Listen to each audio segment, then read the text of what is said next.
Welkom terug, en vandag is ons by les 42, en het sê, God is my krag, visie is sy geskenk.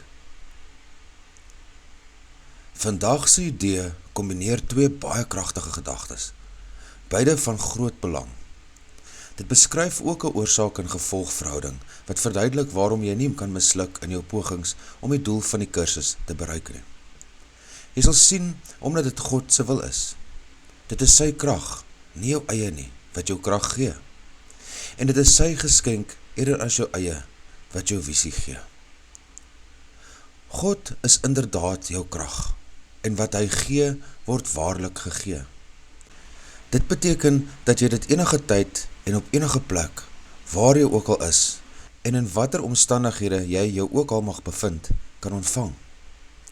Jou reis deur tyd en ruimte is nie willekeurig nie. Jy kan nie anders as om op die regte tyd op die regte plek te wees nie. So werk die krag van God. So is sy gawes. Ons sal vandag 2 oefenperiodes van 3 tot 5 minute hê.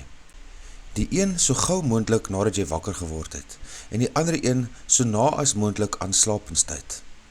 Dit is egter beter om te wag totdat dit stil is en jy alleen kan wees en totdat jy reg voel, eerder as om oor die tye as sulks begaan te wees. Begin hierdie oefenperiodes deur die dag se idee stadig te herhaal, met oop oë, terwyl jy om jou heen kyk. Sluit dan jou oë en herhaal die idee weer, nog stadiger as voorheen. Probeer hierna om aan niks te dink nie, behalwe aan gedagtes wat by jou opkom in verband met die idee van die dag. Jy sou byvoorbeeld kon dink, visie moet moontlik wees, God gee waarlik, of God se gawes aan my moet wel myne wees, want hy het hulle aan my gegee.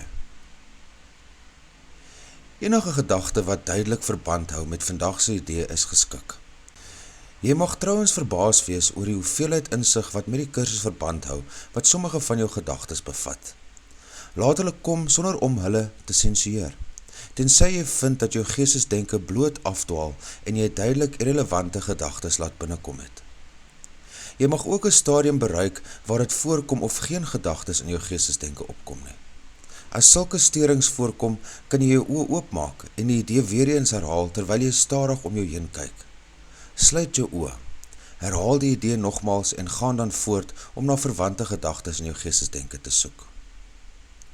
Onthou egter dat 'n aktiewe soeke na verwante gedagtes nie gepas is vir vandag se oefeninge nie. Probeer bloot om terug te staan en die gedagtes te laat vloei. As jy dit moeilik vind, is dit beter om die oefenperiodes te gebruik vir 'n stadige herhaling van die idee met afwisselende oop en toe oë, as om jou in te span om ten alle koste geskikte gedagtes te vind. Daar is nie 'n beperking op die aantal kort oefenperiodes wat vandag voordelig sal wees nie.